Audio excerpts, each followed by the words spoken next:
Hi hello good morning Karnataka. ದಿನದ top ಸುದ್ದಿಗಳು ಜೊತೆಗೆ ಅಪ್ಡೇಟ್ಸ್ ನ್ಯಾಷನಲ್ ಇಂಟರ್ನ್ಯಾಷನಲ್ ಜೊತೆಗೆ ಚುನಾವಣಾ ರಾಜಕೀಯಕ್ಕೆ ಸಂಬಂಧಪಟ್ಟಂತಹ ಕಂಪ್ಲೀಟ್ ವಿಶ್ಲೇಷಣೆ, ಹೀಗೆ ಪ್ರತಿಯೊಂದು ಸುದ್ದಿಯ speed round up top 18 at 8ಗೆ ಸ್ವಾಗತ. ನಾನು ಶ್ರುತಿರಾಜ್. ಇವತ್ತಿನ ದಿನದ ಮೊದಲ ಬ್ರೇಕಿಂಗ್ ನ್ಯೂಸ್ ಯಾವುದು? ಹಾಗಾದ್ರೆ ರಾಜ್ಯ ರಾಜಕೀಯದಲ್ಲಿ ತಲ್ಲಣ ಮೂಡಿಸುವಂತಹ ಸುದ್ದಿಗಳು, ಬೆಳವಣಿಗೆಗಳೇನಾಗಿದೆ? ಹಾಗಾದ್ರೆ ಕ್ಲೈಮ್ಯಾಕ್ಸ್ ಹಂತಕ್ಕೆ ಹಾಸನದ ಟಿಕೆಟ್ ದಂಗಲ್ ಬಂದಿದೆ. ದೇವೇಗೌಡರ ಮನೆಯಲ್ಲಿ ನಡೆದಂತಹ ಸಭೆಯಲ್ಲಿ ಹಾಗಾದ್ರೆ ಏನಾಯ್ತು? ನಿನ್ನೆ ಪೂರ್ತಿ ಭವಾನಿ ರೇವಣ್ಣ ಅವರು ಒಂದು ಜಿದ್ದಿಗೆ ಬಿದ್ದಿದ್ರು. ಫೈನಲ್ ಆಗಿ ನಾನೇ ಟಿಕೆಟ್ ಅನ್ನ ಪಡೆದುಕೊಳ್ಳಲೇಬೇಕು ಅಂತ ಹೇಳಿ. ಹಾಗಾದ್ರೆ ಭವಾನಿ ರೇವಣ್ಣ ಅವರಿಗೆ ಟಿಕೆಟ್ ಸಿಕ್ಕಿಲ್ವಾ? ನಿನ್ನೆ ಸಭೆಯಲ್ಲಿ ಕಾರ್ಯಕರ್ತನಿಗೆ ಟಿಕೆಟ್ ಅಂತ ಹೇಳಿ ಕುಮಾರಸ್ವಾಮಿ ಅವರು ಹೇಳ್ತಾರೆ ಅಂತ ಹೇಳಿದಾಗ ಭವಾನಿ ರೇವಣ್ಣ ಅವರ ರಿಯಾಕ್ಷನ್ ಯಾವ ರೀತಿ ಇತ್ತು? ಕುಮಾರಸ್ವಾಮಿ ಅವರ ಮಾತಿಗೆ ಎಚ್ ಡಿ ರೇವಣ್ಣ ಹಾಗೆ ಭವಾನಿ ಅವರು ಸಿಟ್ಟನ್ನ ವ್ಯಕ್ತಪಡಿಸಿದ್ರ? ಸಭೆ ಶುರುವಾದಂತಹ 10 ನಿಮಿಷದಲ್ಲೇ ಭವಾನಿ ರೇವಣ್ಣ ಅವರು ಸಭೆಯಿಂದ ಎದ್ದು ಹೊರ ನಡೆದಿದ್ದಾರೆ. ಸೊ ಎಲ್ಲ ಬೆಳವಣಿಗೆಗಳನ್ನ ನೋಡ್ತಾ ಇದ್ರೆ ಹಾಸನದ ಟಿಕೆಟ್ ಭವಾನಿ ರೇವಣ್ಣ ಅವರಿಗೆ ಬಹುತೇಕವಾಗಿ ಮಿಸ್ ಆದಂಗೆ ಕಾಣಿಸ್ತಾ ಇದೆ. HDK ಅವರ ಪಟ್ಟಿನಂತೆ ಸ್ವರೂಪ್ ಪ್ರಕಾಶ್ ಅವರಿಗೆ ಹಾಗಾದ್ರೆ ಟಿಕೆಟ್ ಫಿಕ್ಸಾ? ಇವತ್ತೇ ಹಾಸನದ ಕುತೂಹಲಕ್ಕೆ ತೆರೆ ಎಳಿತಾರ ಹಾಗಾದ್ರೆ HD ಕುಮಾರಸ್ವಾಮಿ ಅವರು ಅನ್ನೋ ಪ್ರಶ್ನೆಗಳಿದೆ. ಸೊ ಸಾಕಷ್ಟು ಸಭೆ ಬಳಿಕ ಮಾತನಾಡಿದ್ರು ರೇವಣ್ಣ ಅವರು. ದೇವೇಗೌಡರು ಹೇಳಿದ್ದೆ ಫೈನಲ್ ಅನ್ನೋ ರೀತಿಯ ಹೇಳಿಕೆಗಳನ್ನ ಕೂಡ ಕೊಡ್ತಾ ಇದ್ರು. ಹಾಗಾದ್ರೆ ನಿನ್ನೆ ಸಾಕಷ್ಟು ಇಡೀ ರಾಜ್ಯದ ಜನತೆ, ಯಾಕಂದ್ರೆ ಹಾಸನದ JDS ಟಿಕೆಟ್ ವಿಚಾರದಲ್ಲಿ ನೋಡ್ತಾ ಇದ್ದಾರೆ, ನೋಡ್ಬೇಕು ಏನಾಗತ್ತೆ ಅಂತ ಹೇಳಿ. ನಾನು ಕುಮಾರಸ್ವಾಮಿ ಒಡೆದಾಡ್ತೀವಿ ಅಂತ ಯಾರು ತಿಳ್ಕೊಂಡಿದ್ರೆ ಅದು ಅವರಿಗೆ ಇದಾಗುತ್ತೆ. ನಾವು ಕುಮಾರಣ್ಣಂದು ಯಾವ ಕಾರಣದಿಂದ ಬಿಡೋ ಕ್ವಶನ್ ಇಲ್ಲ. ನಮ್ಮ ಜಿಲ್ಲೆ ನನಗೇನು ಅಂತ ಗೊತ್ತಿದೆ. ಕುಮಾರಣ್ಣವ್ರ ಗಮನಕ್ಕೂ ತಂದಿದ್ದೀನಿ, ದೇವೇಗೌಡರ ಗಮನಕ್ಕೂ ತಂದಿದ್ದೀನಿ. ಈ ರಾಜ್ಯದಲ್ಲಿ ಕುಮಾರಣ್ಣನ ಮುಖ್ಯಮಂತ್ರಿ ಮಾಡಬೇಕು, ಅದು ಬಿಟ್ರೆ ನಮ್ಗೆ ಇನ್ನೇನಿಲ್ಲ. ಕೆಲವರು ಇವತ್ತು ನಮ್ಗೆ ಯಾವ ತರ ಟೋಪಿ ಆಗ್ತಾ ಇದ್ದಾರೆ ನೀವೆಲ್ಲ ನೋಡಿದ್ರಿ. ನಾವು ಎಚ್ಚರಿಕೆಯಿಂದ ನಡಿಬೇಕು, ಅದನ್ನ ಗಮನಕ್ಕೆ ತಂದಿದ್ದೀನಿ. ನಾವು ಯಾವ ಗೊಂದಲನೂ ಏನಿಲ್ಲ. ಭವಾನಿಯರು ಬಂದಿದ್ರು, ನಮ್ಮ ತಾಯಿಯರ ಆಶೀರ್ವಾದ ತಗೊಂಡು ನಾಳೆ ನಮ್ಮ ಮನೆದೊಂದು ಅಲ್ಲಿ ಊರಿನಲ್ಲಿ ಪೂಜೆ ಇತ್ತು ಅಷ್ಟೇ, ಅದಕ್ಕೋಸ್ಕರ ಅವ್ರು ಬಂದಿದ್ರು. ಬೇರೆ ಭವಾನಿಯರು ನಮ್ಮ ತಾಯಿದು ನಮ್ಮ ಇವ್ರನ್ನೂ ಮಾತಾಡ್ಸಿದ್ರು. ಅವರಲ್ಲಿ ದೇವೇಗೌಡರ ಹತ್ರನೂ ಬಂದು ಯಾವ ರಾಜಕೀಯ ಡಿಸ್ಕಷನ್ಗೂ ಭವಾನಿ ಬಂದಿರಲಿಲ್ಲ.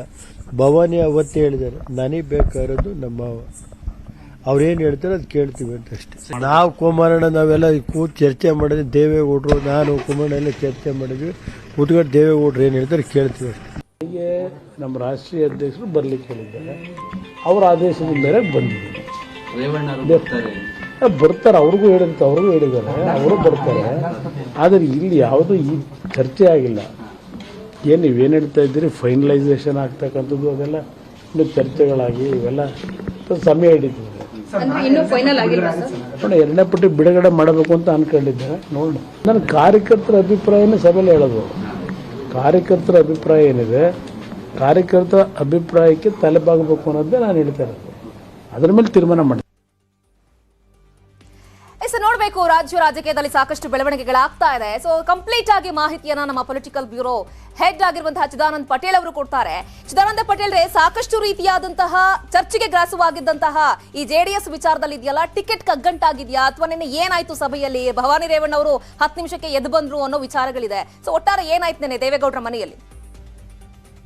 ಅತಿ ಪ್ರಮುಖವಾಗಿ ಅಲ್ಲಿ ಚರ್ಚೆಯಾದಂತ ವಿಚಾರಗಳಲ್ಲಿ ಹಾಸನದ ಒಂದು ಟಿಕೆಟ್ಗಾಗಿ ಉಳಿದ ಅನೇಕ ಕ್ಷೇತ್ರಗಳನ್ನ ಕಳೆದುಕೊಳ್ಳುವಂತ ಸ್ಥಿತಿ ನಿರ್ಮಾಣ ಆಗುತ್ತೆ. ಯಾಕಂತ ಹೇಳಿದ್ರೆ ಎಲ್ಲೊಂದ್ ಕಡೆ ಕುಟುಂಬ ರಾಜಕಾರಣದ ವಿಚಾರದಲ್ಲಿ ಕಾಂಗ್ರೆಸ್ ಮತ್ತು ಬಿಜೆಪಿ ಅದನ್ನ ಪ್ರಮುಖ ಅಸ್ತ್ರವಾಗಿ ಬಳಸ್ಕೊಳ್ಳಿಕ್ಕೆ ತೀರ್ಮಾನವನ್ನ ಮಾಡುತ್ತದೆ. ಅಲ್ಲದೆ ಒಬ್ಬ ಕಾರ್ಯಕರ್ತನಿಗೆ ಟಿಕೆಟ್ ಕೊಡ್ಲಿ ಅಂತ ಹೇಳಿದ್ರೆ ಇವರು ಇತರ ಕಾರ್ಯಕರ್ತರನ್ನ ಯಾವ ರೀತಿ ಇವರು ರಕ್ಷಣೆ ಮಾಡ್ತಾರೆಂಬ ಮಾತು ಕೂಡ ಹೊರಬರುತ್ತೆ. ಜೊತೆಗೆ ಇಷ್ಟು ದಿನ ಮಾಡಿದ ಪಂಚರತ್ನ ಯಾತ್ರೆ ಇರ್ಬೋದು ಮತ್ತು JDS ನ ಮುಂದಿನ ಪ್ರಚಾರಕ್ಕೂ ಕೂಡ ಇದು ಎಲ್ಲೊಂದ್ ಕಡೆ ಅನಾನುಕೂಲ ಆಗಿರುತ್ತೆ. ಮತ್ತು ಸ್ವತಃ ಒಂದು ವೇಳೆ ಹಾಸನ ಟಿಕೆಟ್ ಅನ್ನ ಭವಾನಿಯವರು ಕೊಟ್ರೆ ಹೊಳೆನರಸೀಪುರದಿಂದ ರೇವಣ್ಣ ಸೋತ್ರು ಆಶ್ಚರ್ಯ ಪಡ್ಬೇಕಾಗಿಲ್ಲ.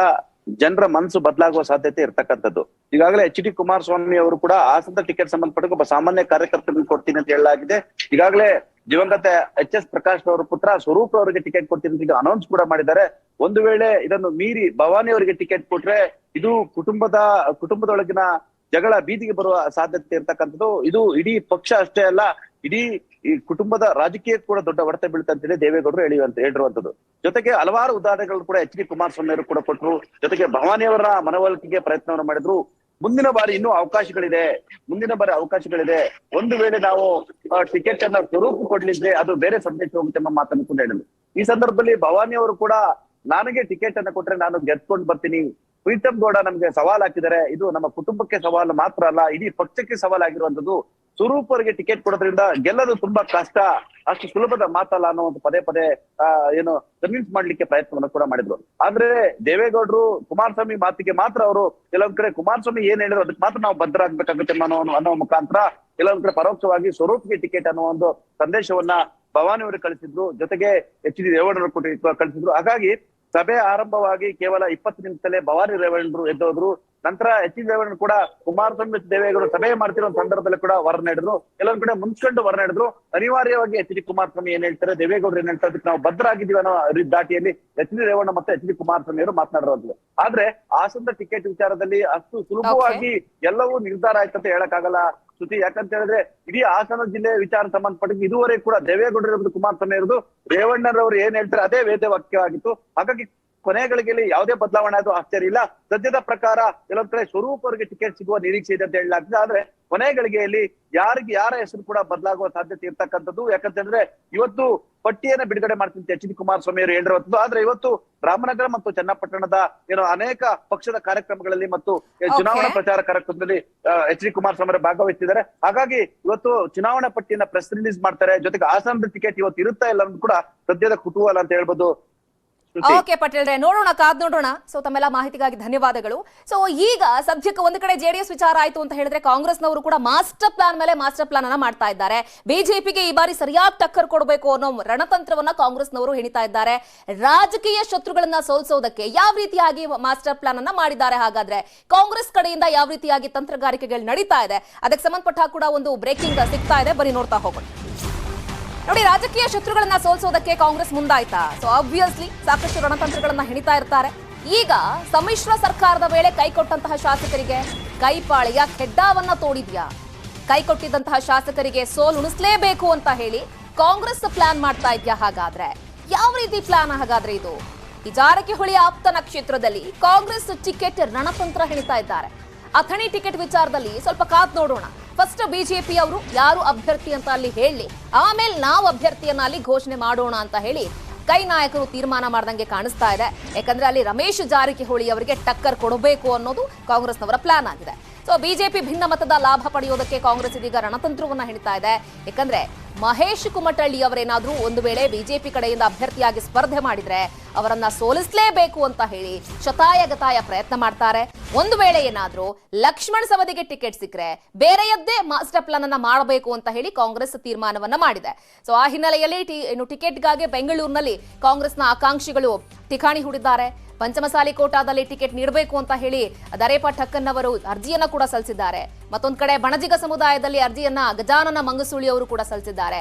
ನೋಡ್ಬೇಕು ಏನ್ ಮಾಸ್ಟರ್ ಪ್ಲಾನ್ ಮಾಡುತ್ತೆ ಕೈ ಅಂತ ಹೇಳಿ.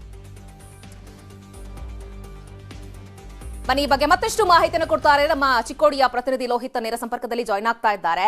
ಲೋಹಿತ್, ಈಗ ಸೊ ರಮೇಶ್ ಜಾರಕಿಹೊಳಿ ಅವರಿಗೆ ಸರಿಯಾಗಿ ಟಕ್ಕರ್ ಕೊಡಬೇಕು ಅಂತ ಹೇಳಿ ಅಥಣಿ ಭಾಗದಲ್ಲಿ ಕಾಂಗ್ರೆಸ್ ಸಾಕಷ್ಟು ಪ್ಲಾನ್ ಗಳನ್ನ ಮಾಡ್ತಾ ಇದೆ ಅಂತ ಹೇಳಿ, ಒಟ್ಟಾರೆ ಆ ಭಾಗಕ್ಕೆ ಯಾವ ರೀತಿಯಾಗಿ ಕಾಂಗ್ರೆಸ್ ರಣತಂತ್ರವನ್ನ ನಡೆಸ್ತಾ ಇದೆ? ಖಂಡಿತವಾಗ್ಲೂ ಶ್ರುತಿ, ಏನಂತಂದ್ರೆ ದೋಸ್ತಿ ಸರ್ಕಾರವನ್ನ ಕೆಡವಿ ಬಿಜೆಪಿಗೆ ಸೇರ್ಪಡೆಗೊಂಡಿರ್ತಕ್ಕಂಥ, ಅದರಲ್ಲೂ ರಮೇಶ್ ಜಾರಕಿಹೊಳಿ ಹಾಗೆ ಅವರ ಆಪ್ತ ಮಹೇಶ್ ಕುಮಟಳ್ಳಿಯನ್ನ ಟಾರ್ಗೆಟ್ ಮಾಡುವ ಕಾಂಗ್ರೆಸ್ ಶತಾಯಗತಾಯ ಈ ಒಂದು ಸಾರ್ವಜನಿಕ ಚುನಾವಣೆ ಅವ್ರನ್ನ ಸೋಲಿಸಲೇಬೇಕು ಅನ್ನೋ ನಿಟ್ಟಿನಲ್ಲಿ ಪಣ ತೊಟ್ಟಿದೆ ಅಂತ ಹೇಳ್ಬೋದು. ವಿಶೇಷವಾಗಿ ಏನಂತಂದ್ರೆ ಅಥಣಿ ಕ್ಷೇತ್ರದಲ್ಲಿ ಇದುವರೆಗೂ ಕೂಡ ಕಾಂಗ್ರೆಸ್ ಟಿಕೆಟ್ ಘೋಷಣೆಯನ್ನ ಮಾಡಿಲ್ಲ. ಅಲ್ಲಿ ಒಂದು ಜಾತಿ ಸಮೀಕರಣದ ಮೂಲಕ ಅಭ್ಯರ್ಥಿಯನ್ನ ಸೋಲಿಸೋದಕ್ಕೆ ಮಾಸ್ಟರ್ ಪ್ಲಾನ್ ಅನ್ನ ಮಾಡಿದ್ದಾರೆ. ಸೊ ಅಥಣಿ ಮತಕ್ಷೇತ್ರದಲ್ಲಿ ಹಿಂದ ಮತಗಳ ಜೊತೆಗೇನೆ ಪಂಚಮಸಾಲಿ ಮತಗಳು, ಅದರ ಜೊತೆಗೇನೆ ಲಿಂಗಾಯತ ಮತಗಳು ಕೂಡ ಸಾಕಷ್ಟು ಮೆಜಾರಿಟಿ ಪಾರ್ಟ್ ಅನ್ನ ಹೊಂದಿರತಕ್ಕಂಥದ್ದು. ಸೊ ಹೀಗಾಗಿ ಕಳೆದ 2018ರಲ್ಲಿ ಏನು ಒಂದು ಚುನಾವಣೆ ನಡೆಯುತ್ತೆ, ಆ ಒಂದು ಸಂದರ್ಭದಲ್ಲಿ ಪಂಚಮಸಾಲಿ ಕ್ಯಾಂಡಿಡೇಟ್ ಅನ್ನ ಕಾಂಗ್ರೆಸ್ ಅಂತ ಇಳಿಸೋ ಮೂಲಕ, ಅಂತಂದ್ರೆ ಅವತ್ತಿನ ಕಾಂಗ್ರೆಸ್ ಕ್ಯಾಂಡಿಡೇಟ್ ಮಹೇಶ್ ಕುಮಟಳ್ಳಿ ಪಂಚಮಸಾಲಿ ಸಮುದಾಯದವರು, ಅವ್ರನ್ನ ಇಳಿಸೋ ಮೂಲಕ ಎಲ್ಲೋ ಒಂದ್ ಕಡೆ ಸೌದಿಯನ್ನ ಈಸಿಯಾಗಿ ಕಟ್ ಹಾಕೋಕೆ ಸಕ್ಸಸ್ ಆಗಿದ್ರು. ಸೊ ಅದೇ ಫಾರ್ಮುಲಾವನ್ನ ಮತ್ತೆ ಈ ಬಾರಿ ಬಳಸಬೇಕು. ಅದ್ರ ಜೊತೆಗೆ ಮಹೇಶ್ ಕುಮಟಳ್ಳಿಗೆ ಒಂದ್ ವೇಳೆ ಟಿಕೆಟ್ ಕೊಟ್ರೆ ಅಲ್ಲಿ ಮತ್ತೊಂದು ಪಂಚಮಸಾಲಿ ಟಿಕೆಟ್ ಅನ್ನ ನೀಡಬಾರ್ದು, ಬದಲಾಗಿ ಅಹಿಂದ ಮತಗಳನ್ನ ಪಡಿಬೇಕು, ಜೊತೆಗೇನೆ ಲಿಂಗಾಯತ ಮತಗಳನ್ನ ಪಡಿಬೇಕು ಅನ್ನೋ ದೃಷ್ಟಿನಲ್ಲಿ ಎಲ್ಲ ಒಂದ್ ಕಡೆ ಗಜಾನನ ಮಂಗಸೂಳಿಗೆ ಮನೆ ಹಾಕೋದಕ್ಕೆ ಕಾಂಗ್ರೆಸ್ ಒಂದ್ ರೀತಿ ತೀರ್ಮಾನವನ್ನು ನಡೆಸ್ತಾ ಇದೆ. ಅದ್ರ ಜೊತೆಗೇನೆ ಈಗಾಗಲೇ ಬಿಜೆಪಿಯಿಂದ ಸೌದಿ ನಿಲ್ಬೇಕು, ಕುಮಟಳ್ಳಿ ನಿಲ್ಬೇಕು ಅನ್ನೋ ರೀತಿಯಲ್ಲಿ ಚರ್ಚೆಗಳು ನಡೀತಾ ಇದಾವೆ. ಸೊ ಅದನ್ನ ನೋಡ್ಕೊಂಡು, ಅದನ್ನ ಕಾದ್ ನೋಡ್ಕೊಂಡು ಒಂದ್ ವೇಳೆ ಸೌದಿಗೆ ಟಿಕೆಟ್ ಕೊಟ್ರೆ ಅಲ್ಲಿ ಮತ್ತೊಮ್ಮೆ ಏನಂತಂದ್ರೆ ಪಂಚಮಸಾಲಿ ಕ್ಯಾಂಡಿಡೇಟ್ ಅನ್ನ ಹಾಕೋದ್ರ ಮೂಲಕ ಸೌದಿಯನ್ನ ಕಟ್ಟಿ ಹಾಕ್ಬೇಕು. ಯಾವುದೇ ಕಾರಣಕ್ಕೂ ಕಾಂಗ್ರೆಸ್ ಏನು ಅಥಣಿ ಕ್ಷೇತ್ರವನ್ನ ಗೆದ್ಕೊಂಡಿತ್ತು ಮತ್ತೆ ಅದನ್ನ ವಾಪಸ್ ತನ್ನ ತೆಗೆದುಕೊಳ್ಳಲೇಬೇಕು ಅನ್ನೋ ನಿಟ್ಟಿನಲ್ಲಿ ಸಾಕಷ್ಟು ರಣತಂತ್ರಗಳನ್ನ ಹೇಳ್ತಾ ಇದೆ.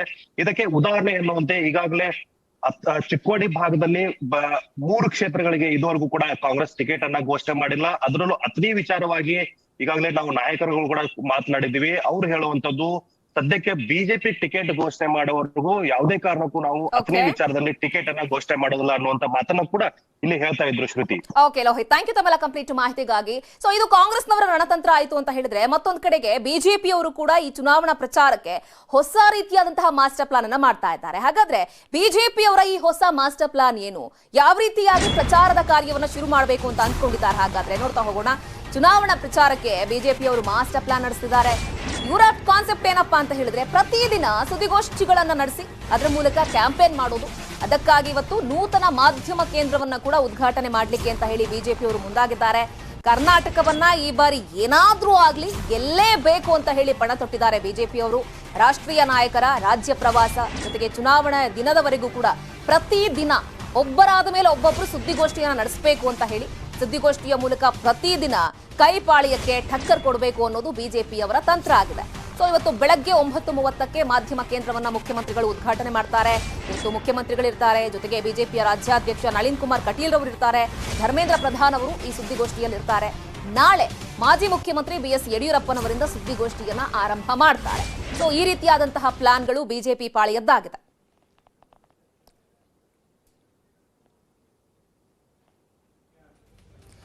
ಬನ್ನಿ ಬಗ್ಗೆ ಮತ್ತಷ್ಟು ಮಾಹಿತಿಯನ್ನು ಕೊಡ್ಲಿಕ್ಕೆ ನಮ್ಮ ಪ್ರತಿನಿಧಿ ಕೃಷ್ಣ ನೇರ ಸಂಪರ್ಕದಲ್ಲಿ ಜಾಯ್ನ್ ಆಗ್ತಾ ಇದ್ದಾರೆ. ಕೃಷ್ಣ, ಈಗ ಬಿಜೆಪಿ ಪಾಳಿಯ ಕೂಡ ಸಾಕಷ್ಟು ರೀತಿಯಾದಂತಹ ಲೆಕ್ಕಾಚಾರಗಳನ್ನು ಹಾಕೊಂಡಿದೆ. ಏನೋ ಪ್ರಚಾರಕ್ಕೆ ಮಾಧ್ಯಮ ಕೇಂದ್ರವನ್ನು ಓಪನ್ ಮಾಡಬೇಕು ಅಂತ ಹೇಳಿ, ಏನಿದು ಅವರ ಕಾನ್ಸೆಪ್ಟ್ ಏನು ಅಂತ? ಶ್ರುತಿ, ಪ್ರತಿ ಚುನಾವಣೆ ಸಂದರ್ಭದಲ್ಲೂ ಕೂಡ ರಾಷ್ಟ್ರೀಯ ನಾಯಕರು ಪ್ರವಾಸವನ್ನ ರಾಜ್ಯದಲ್ಲಿ ಕೈಗೊಳ್ಳುತ್ತಾರೆ. ಮುಖ್ಯವಾಗಿ ಅಲ್ಲಿರ್ತಕ್ಕಂತಹ ಒಂದು ಮುಖ್ಯ ಅನುಕೂಲ ಮಾಡಿ, ಅಂದ್ರೆ ಬೇರೆ ಬೇರೆ ರಾಜ್ಯಗಳ ಮುಖ್ಯಮಂತ್ರಿಗಳು ಕೂಡ ರಾಜ್ಯ ಪ್ರವಾಸಕ್ಕೆ ಭೇಟಿ ಕೊಂಡಂತ ಸಂದರ್ಭದಲ್ಲಿ ಆ ರಾಜ್ಯಗಳಲ್ಲಿ ಯಾವ ರೀತಿಯಾಗಿ ಬಿಜೆಪಿ ಸರ್ಕಾರದಿಂದ ಅನುಕೂಲತೆ ಆಗಿದೆ, ಮತ್ತೆ ಕೇಂದ್ರ ಸಚಿವರಿಂದ ತಮ್ಮ ಇಲಾಖೆಗಳಿಂದ ಕರ್ನಾಟಕ ರಾಜ್ಯಕ್ಕೆ ಸೀಮಿತವಾಗಿ ಯಾವೆಲ್ಲ ಅನುಕೂಲ ಆಗಿದೆ ಅನ್ನೋದ್ರ ಬಗ್ಗೆ ಸ್ವತಃ ಸುದ್ದಿಗೋಷ್ಠಿ ಮಾಡೋದಕ್ಕೆ ಕೇಂದ್ರದ ರಾಷ್ಟ್ರೀಯ ನಾಯಕರು ಮುಂದಾಗಿರ್ತಕ್ಕಂಥದ್ದು. ಇವತ್ತು ನೂತನ ಚುನಾವಣಾ ಕಚೇರಿ ಉದ್ಘಾಟನೆ ಆಗ್ತಾ ಇದೆ. ಇವತ್ತು ಬಿಜೆಪಿ ರಾಜ್ಯಾಧ್ಯಕ್ಷ ನಳಿನ್ ಕುಮಾರ್ ಕಟೀಲ್ ಮತ್ತೆ ಮುಖ್ಯಮಂತ್ರಿ ಬಸವರಾಜ ಬೊಮ್ಮಾಯಿ ಅವರು ಈ ಒಂದು ನೂತನ ಕಚೇರಿಯನ್ನು ಉದ್ಘಾಟನೆಯನ್ನು ಮಾಡ್ತಿದ್ದಾರೆ.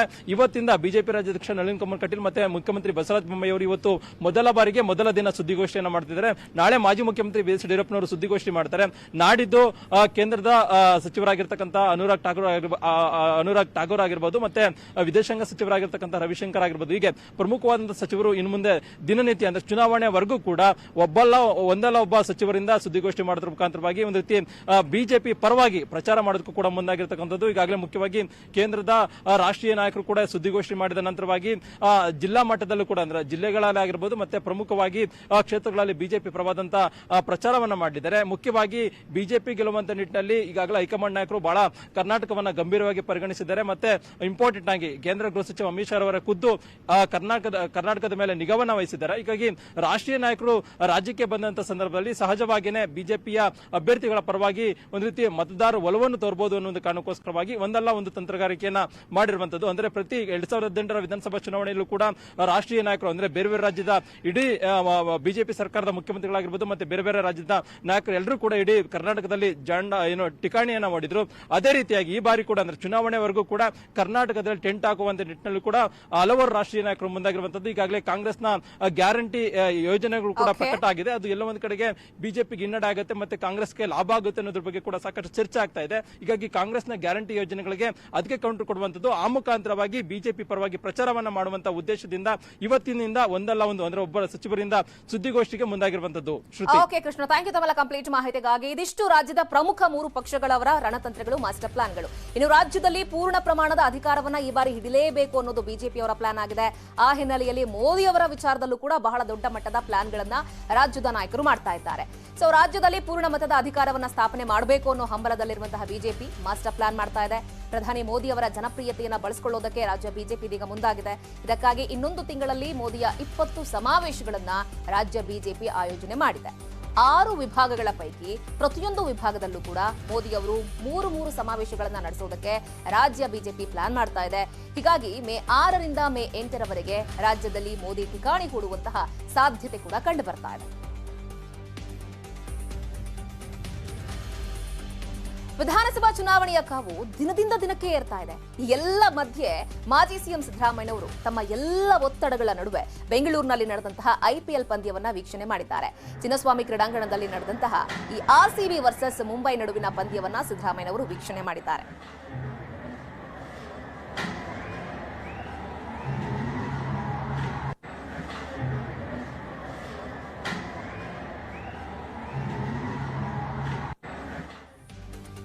ಟಾಪ್ 18 ಮತ್ತೊಮ್ಮೆ ಸ್ವಾಗತ. ಸಿದ್ದರಾಮಯ್ಯನವರು ಕೋಲಾರ ಸ್ಪರ್ಧೆ ಹೇಳಿಕೆ ಬೆನ್ನಲ್ಲೇ ಜೆಡಿಎಸ್ನಲ್ಲಿ ಭಿನ್ನಮತ ಭುಗಿಲೆದ್ದಿದೆ. ಜೆಡಿಎಸ್ನ ಅಭ್ಯರ್ಥಿ ಹಾಗೆ ಸಹೋದರನಿಂದ ತುಘಲಕ್ ದರ್ಬಾರ್ ನಡೀತಾ ಇದೆ ಅನ್ನೋ ಆರೋಪ ಕೇಳಿಬಂದಿದೆ. ಕೋಲಾರದ ಜೆಡಿಎಸ್ ಅಭ್ಯರ್ಥಿ ಸಿಎಂಆರ್ ಶ್ರೀನಾಥ್ ಹಾಗೂ ಸಹೋದರ ಹರೀಶ್ನಿಂದ ಪಕ್ಷದಲ್ಲಿ ಹಲವರನ್ನ ಕಡೆಗಣಿಸಲಾಗಿದೆಯಂತೆ. ಕೋಲಾರ ಜೆಡಿಎಸ್ ತಾಲೂಕು ಅಧ್ಯಕ್ಷೆ ಕುರ್ಕಿ ರಾಜೇಶ್ವರಿ ಆರೋಪವನ್ನ ಮಾಡಿದ್ದು, ನಮ್ಮನ್ನ ಕಡೆಗಣಿಸಿದ್ರೆ 10,000 ಓಟ್ಗಳು ಡ್ಯಾಮೇಜ್ ಆಗುತ್ತೆ, ಮುಂದಾಗುವ ಅನಾಹುತಕ್ಕೆ ನಾನು ಕಾರಣ ಅಲ್ಲ ಅನ್ನೋ ಎಚ್ಚರಿಕೆಯನ್ನು ಕೂಡ ಕೊಟ್ಟಿದ್ದಾರೆ. ನೀವು ಕೊಡಬೇಡಿ ನಮ್ಮೂರಲ್ಲಿ ಅಂತ ಹೇಳ್ತಿಲ್ಲ. ಅವ್ರು ಇಷ್ಟ ಅವ್ರು ಏನೋ ಮಾಡ್ಕೊಂಡು ಹೋಗ್ಲಿ, ಪಕ್ಷ ಅವಕಾಶ ಕೊಟ್ಟಿದೆ. ಊರುಗಳಲ್ಲಿ ಹಳ್ಳಿಗಳಲ್ಲಿ ಹೋದಾಗ ನಾನು ಯಾಕೆ ಕೆಲಸಕ್ಕೆ ಮಾಡ್ತಾ ಇಲ್ಲ ಅಂತ ಅನ್ನೋದ್ರಿಂದ ಅವರೇ ಕರ್ಕೊಂಡು ಹೋಗಿ ಅವರೇ ಪ್ಲಾನ್ ಮಾಡಿದ್ರು ಅಂತ ಹಂಚ್ಕೊಳ್ಳೋದೆ. ಇವತ್ತು ನಮ್ಮ ಮೇಲೆ ಜನ ಬೇರೆ ಮಾತಾಡೋಂಗೆ ಆಗಬಾರ್ದು. ಇವತ್ತಿಗೂ ನನ್ನ ಕ್ಯಾರೆಕ್ಟರ್ ಕೆಡಿಸ್ಕೊಂಡಿಲ್ಲ. ನನಗಿರೋದೇ ಆನೆಸ್ಟ್ ಆಗಿ ಬಂದಿರೋಂಥ ಒಂದು ಸರ್ಟಿಫಿಕೇಟ್. ಆ ಸರ್ಟಿಫಿಕೇಟ್ನ ಇದನ್ನು ಕೆಡಿಸ್ಕೊಂಡ್ಬಿಟ್ರೆ ಸ್ವಾಭಿಮಾನನೂ ಕೆಡಿಸ್ಕೊಂಡ್ರೆ ನೋವು ನುಂಗಿದ್ದೀನಿ. ಸ್ವಾಭಿಮಾನನೂ ಕಳ್ಕೊಂಡ್ಬಿಟ್ಟು ಈಗ ನನ್ನ ಅಸ್ತಿತ್ವದ ಪ್ರಶ್ನೆ, ನನ್ನ ಸ್ವಾಭಿಮಾನದ ಪ್ರಶ್ನೆನೇ ಹೊರತು ನನ್ನ ಜೊತೆಲಿ ಕರ್ಕೊಂಡೋದ್ರೂ ಅಭ್ಯಂತರ ಇಲ್ಲ, ಕರ್ಕೊಂಡು ಹೋಗಿದ್ರು ಅಭ್ಯಂತರ ಇಲ್ಲ. ಇದು ನನ್ನ ಅಸ್ತಿತ್ವದ ಪ್ರಶ್ನೆ, ನನ್ನ ಸ್ವಾಭಿಮಾನದ ಪ್ರಶ್ನೆ. ಆನೆಸ್ಟ್ ಆಗಿ ಜನರ ಮುಂದೆ ಗೌರವ ಉಳಿಸ್ಕೊಂಡು ಬಂದಿರೋದು ಈಗ ನನ್ನ ಗೌರವ ಧಕ್ಕೆ ಆಗ್ತಾ ಇದೆ. ಅವ್ರ ಜೊತೆಗೆ ಬೆಳಗ್ಗೆಯಿಂದ ಸಂಜೆವರೆಗೂ ಈ ಸಮಸ್ಯೆಗಳ ಮಧ್ಯೆ ಹೇಗೋದು ಕಷ್ಟ ಆಗ್ತಾ ಇದೆ. ವಿಜಯಪುರ ಜಿಲ್ಲೆಯ ಸಿಂದಗಿ ಕ್ಷೇತ್ರದಲ್ಲಿ ಜೆಡಿಎಸ್ಗೆ ಭಿನ್ನಮತದ ಬಿಸಿ ತಟ್ಟಿದೆ. ಜೆಡಿಎಸ್ನ ಭದ್ರಕೋಟೆಯಲ್ಲಿ ಅಸಮಾಧಾನ ಭುಗಿಲೆದ್ದಿದ್ದು, ತಾಲೂಕು ಪದಾಧಿಕಾರಿಗಳು ಸಾಮೂಹಿಕವಾಗಿ ರಾಜೀನಾಮೆಯನ್ನ ಕೊಟ್ಟಿದ್ದಾರೆ. ತಾಲೂಕು ಅಧ್ಯಕ್ಷ ಸೇರಿ 13 ಹುದ್ದೆಗಳಿಗೆ ಪದಾಧಿಕಾರಿಗಳು ರಾಜೀನಾಮೆಯನ್ನ ಕೊಟ್ಟಿದ್ದಾರೆ. ನಿವೃತ್ತ ಯೋಧ ಶಿವಾನಂದ ಸೋಮಜಾಳರಿಗೆ ಜೆಡಿಎಸ್ನ ಟಿಕೆಟ್ ಘೋಷಣೆ ಆಗಿತ್ತು. ಆದರೆ ಶಿವಾನಂದ ಮೃತಪಟ್ಟಿತ್ತು. ಬಳಿಕ ಪತ್ನಿ ವಿಶಾಲಾಕ್ಷಿಗೆ ಟಿಕೆಟ್ ಅನ್ನು ಕೊಡಲಾಗಿತ್ತು. ಆದರೆ ಕಾರ್ಯಕರ್ತರು ಪದಾಧಿಕಾರಿಗಳನ್ನ ಸೋಮಜಾಳ ಪತ್ನಿ ವಿಶಾಲಾಕ್ಷಿ ಪರಿಗಣಿಸಲಿಲ್ಲ ಅನ್ನೋ ಅಸಮಾಧಾನ ವ್ಯಕ್ತಪಡಿಸಿದ್ದಾರೆ. ವಿಶಾಲಾಕ್ಷಿ ಹಾಗೆ ಜೆಡಿಎಸ್ನ ಕಾರ್ಯಕರ್ತರು ಪದಾಧಿಕಾರಿಗಳ ನಡುವೆ ವೈಮನಸ್ಸು ಹೆಚ್ಚಾಗಿ ಕುಮಾರಸ್ವಾಮಿ ಅವರ ಗಮನಕ್ಕೆ ತಂದರೂ ಪ್ರಯೋಜನ ಆಗದ ಹಿನ್ನೆಲೆಯಲ್ಲಿ ಸಾಮೂಹಿಕವಾಗಿ ರಾಜೀನಾಮೆಯನ್ನ ಕೊಟ್ಟಿದ್ದಾರೆ.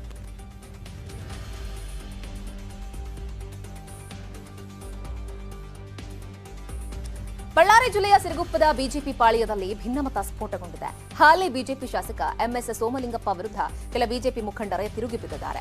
ಶಾಸಕರು ಸರ್ವಾಧಿಕಾರಿ ಧೋರಣೆಯನ್ನು ಅನುಸರಿಸುತ್ತಿದ್ದಾರೆ ಅಂತ ಕೆಲ ಬಿಜೆಪಿ ಮುಖಂಡರು ಆರೋಪಿಸಿದ್ದಾರೆ. 3 ಬಾರಿ ಸಿರುಗುಪ್ಪ ಶಾಸಕರಾಗಿರುವಂತಹ ಸೋಮಲಿಂಗಪ್ಪ ಅವರಿಗೆ ಈ ಬಾರಿ ಟಿಕೆಟ್ ನೀಡಬಾರದು ಅಂತ ಸಿರುಗುಪ್ಪ ಬಿಜೆಪಿ ಮುಖಂಡರು ಆಗ್ರಹಿಸಿದ್ದಾರೆ.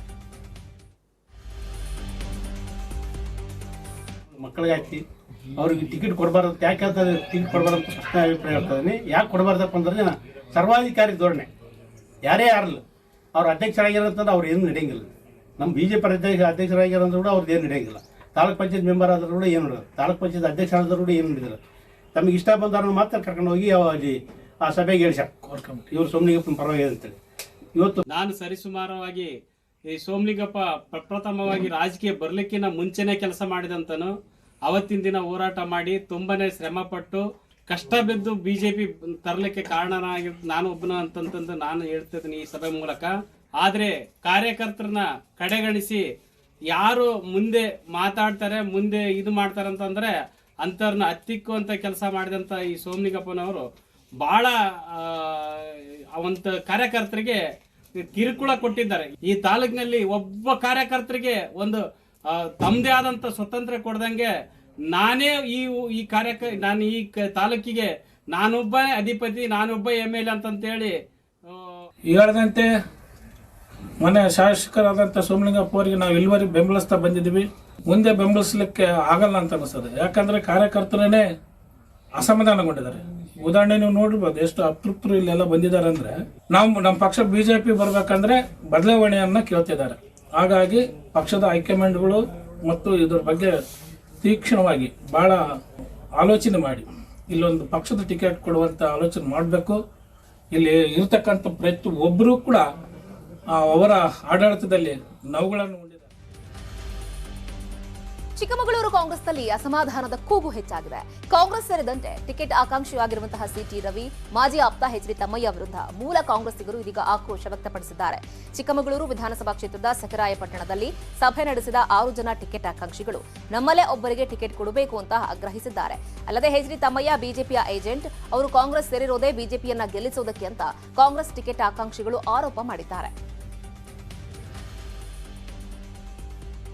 ಸಿದ್ದರಾಮಯ್ಯನವರು ಬೇಜಾರಾಗಿ ಕಾಂಗ್ರೆಸ್ನಿಂದ ದೂರ ಆದ್ರೆ ಕಷ್ಟ ಅಂತ ಮಾಜಿ ಸ್ಪೀಕರ್ ರಮೇಶ್ ಕುಮಾರ್ ಅವರು ಆತಂಕ ವ್ಯಕ್ತಪಡಿಸಿದ್ದಾರೆ. ಸಿದ್ದರಾಮಯ್ಯನವರು ಕೋಲಾರದಿಂದ ಸ್ಪರ್ಧೆ ಮಾಡಿದ್ರೆ ಕಾಂಗ್ರೆಸ್ಗೆ ಉಳಿಗಾಲ, ಕೊಂಚ ಯಾಮಾರಿದ್ರು ಕೂಡ ಆಂಧ್ರದಲ್ಲಿ ಕಾಂಗ್ರೆಸ್ಗೆ ಆದ ಗತಿಯೇ ಇಲ್ಲೂ ಬರುತ್ತೆ ಅಂತ ರಮೇಶ್ ಕುಮಾರ್ ಭವಿಷ್ಯ ನುಡಿದಿದ್ದಾರೆ.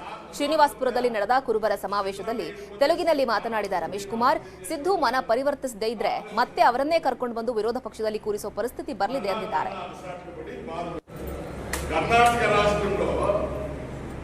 సిద్ధరామయ్య బేదారు పడుకొని కాంగ్రెస్ నుంచి పక్కకు పోతే ఆంధ్రాలో కాంగ్రెస్ కు చిండే కంటే కర్ణాటకలో కూడా వచ్చేది. ఇది నాకు స్వార్థంలే, సిద్ధరామయ్య వెళ్ళిపోతే సీట్ నాకు వస్తుంది అని ఆలోచన చేసేవాడు కాదు. నేను కాంగ్రెస్ నుంచి పోతుంటా మళ్ళా నాన్న అలసాట్లు పడి బాధపడి ఆయనకు రాహుల్ గాంధీకి వాళ్ళకంతా మనసుకు వచ్చేది చేసి మళ్ళా ఆయన్నే వాపసు విరోధ పక్షం నాయకుడిగా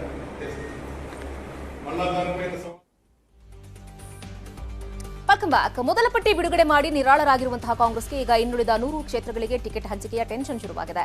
100 ಕ್ಷೇತ್ರಗಳಲ್ಲಿ ಹಲವು ಆಕಾಂಕ್ಷಿಗಳಿದ್ದು ಟಿಕೆಟ್ ಫೈನಲ್ ಮಾಡುವ ಸಂಬಂಧ ನಾಳೆ ಕಾಂಗ್ರೆಸ್ ಚುನಾವಣಾ ಸಮಿತಿಯ ಸಭೆ ನಡೆಯುತ್ತೆ. ನಾಳೆ ದೆಹಲಿಯಲ್ಲಿ ಖರ್ಗೆ ನೇತೃತ್ವದಲ್ಲಿ ಸಭೆ ನಡೆಯಲಿದ್ದು ಈಗಾಗಲೇ ಸ್ಕ್ರೀನಿಂಗ್ ಕಮಿಟಿ ಅಂತಿಮಗೊಳಿಸಿರುವಂತಹ ಪಟ್ಟಿ ಎಐಸಿಸಿ ಅಂಗಳ ತಲುಪಿದೆ. ಅರಸೀಕೆರೆಯ ಕೆಎಂ ಶಿವಲಿಂಗೇಗೌಡ ಹಾಗೆ ಕೂಡ್ಲಿಗಿಯ ಎನ್ವೈ ಗೋಪಾಲಕೃಷ್ಣ ಇವತ್ತು ಕಾಂಗ್ರೆಸ್ ಅನ್ನ ಸೇರ್ಕೊಳ್ತಿದ್ದಾರೆ.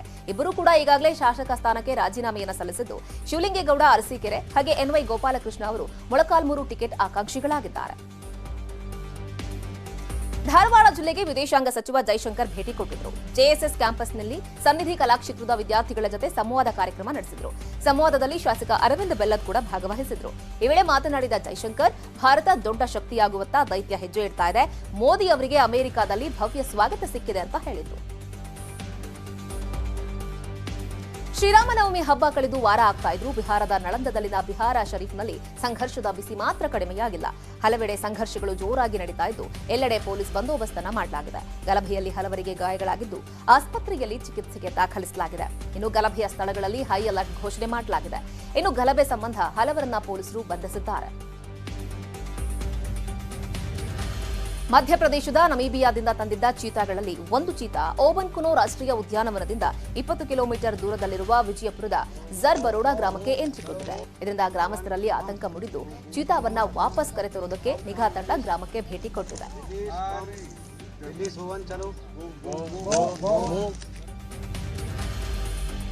ಚಿತ್ರದುರ್ಗ ಜಿಲ್ಲೆಯ ಹೊಳಲ್ಕೆರೆ ತಾಲೂಕಿನ ಮದ್ದೇರಿ ಗ್ರಾಮದಲ್ಲಿ ಕತ್ತೆಯ ಶವಯಾತ್ರೆ ನಡೆದಿದ್ದು ಭಕ್ತಿ ಭಾವದಿಂದ ಕತ್ತೆಗೆ ಅಂತಿಮ ವಿಧಿವಿಧಾನವನ್ನು ಮಾಡಿದ್ದಾರೆ.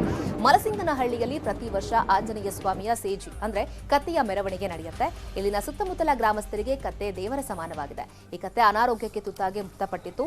ಕತ್ತೆ ಸಾವಿನ ಹಿನ್ನೆಲೆಯಲ್ಲಿ ಶೋಕ ಸಾಗರದಲ್ಲಿ ಮುಳುಗಿದ್ದ ಗ್ರಾಮಸ್ಥರು ಭಕ್ತಿ ಭಾವದೊಂದಿಗೆ ಕತ್ತೆಯ ಅಂತ್ಯ ಸಂಸ್ಕಾರವನ್ನ ನೆರವೇರಿಸಿದ್ದಾರೆ. ಜೊತೆಗೆ ಅನ್ನ ಸಂತರ್ಪಣೆಯನ್ನು ಕೂಡ ಮಾಡಿದ್ದಾರೆ.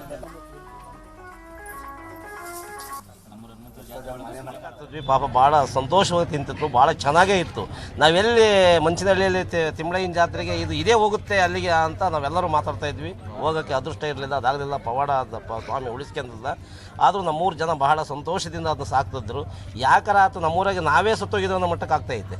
ಅದೊಂದು ಹೋಗಿರೋದ್ರಿಂದ ಅತಿ ದುಃಖ ಆಗ್ತಾಯಿದೆ. ಅಕಾಲಿಕವಾಗಿ ಅದು 3 ತಿಂಗಳಾದ್ಮೇಲೆ ನಮ್ಮೂರಿಗೆ ಬಂದು ಚೆನ್ನಾಗಿತ್ತು. ಚೆನ್ನಾಗಾದ್ಮೇಲೆ ಈಗ 3 ದಿವಸ ಆದರೂ ಮರಣ ಹೊಂದಿ. ಆ ಮರಣ ಹೊಂದಿದ್ದ ಟೈಮಲ್ಲಿ ನಾವೇನು ಮಾಡಿದ್ವಿ, ಇದನ್ನು ಚೆನ್ನಾಗಿ ಇದು ಮಾಡಬೇಕು ಅಂತೇಳಿ ನಾವು ಪಕ್ಕದ ಊರಲ್ಲಿ ಮಂಚಿನಹಳ್ಳಿಗೆ ಅದನ್ನ ನೋಡ್ಕೊಂಡು ಮೆರವಣಿಗೆ ಮಾಡ್ತಾರೆ. ಹಾಗೆ ನಾವು ನಮ್ಮ ದೈವ ಅಂತೇಳಿ ಅದನ್ನು ನಂಬಿಬಿಟ್ಟು ಇಡೀ ಊರಲ್ಲೆಲ್ಲ ಸೇರ್ಕೊಂಡು ಮರಣ ಒಂದು ದಿನ ನಾವು ಇದೇ ತಿಂಗಳಿನಿಂದ ಕೇದಾರನಾಥದಲ್ಲಿ ಕೇದಾರೇಶ್ವರನ ದರ್ಶನಕ್ಕೆ ಅವಕಾಶ ಕಲ್ಪಿಸಲಾಗಿದೆ. ಆದರೆ ಕಳೆದ 15 ದಿನಗಳಿಂದ ಕೇದಾರನಾಥದಲ್ಲಿ ಹಿಮಪಾತವಾಗ್ತಲೇ ಇದೆ. ಅಲ್ಲಿನ ಸಿಬ್ಬಂದಿ ಹಿಮ ತೆರವಿನಲ್ಲಿ ನಿರತರಾಗಿದ್ದಾರೆ. ಎತ್ತ ನೋಡಿದ್ರೂ ಕೂಡ ಮಂಜುಗಡ್ಡೆಗಳಿಂದ ಆವರಿಸಿದ್ದು ಭಕ್ತರು ಪರದಾಡ್ತಿದ್ದಾರೆ. ನಿರಂತರ ಹಿಮಪಾತದಿಂದ ಕೇದಾರನಾಥ ದೇಗುಲದ ಬಳಿ ಹಿಮ ತುಂಬಿಕೊಂಡಿದೆ. ಮಧ್ಯಪ್ರದೇಶದ ಗ್ವಾಲಿಯರ್ನಲ್ಲಿ ಮಹಿಳೆಯರು ಸೀರೆ ಉಟ್ಟು ಫುಟ್ಬಾಲ್ ಆಡಿದ್ದು ವಿಡಿಯೋ ವೈರಲ್ ಆಗಿದೆ. ಪ್ರೇಕ್ಷಕರು ಆಟಗಾರರನ್ನ ಹುರಿದುಂಬಿಸಿದ್ದಾರೆ. ಬ್ಯಾಕ್ ಟು ಬ್ಯಾಕ್ ಗೋಲ್ಗಳನ್ನು ಹೊಡೆದು ಎಲ್ಲರ ಹುಬ್ಬೇರಿಸುವಂತೆ ಮಾಡಿದ್ದಾರೆ.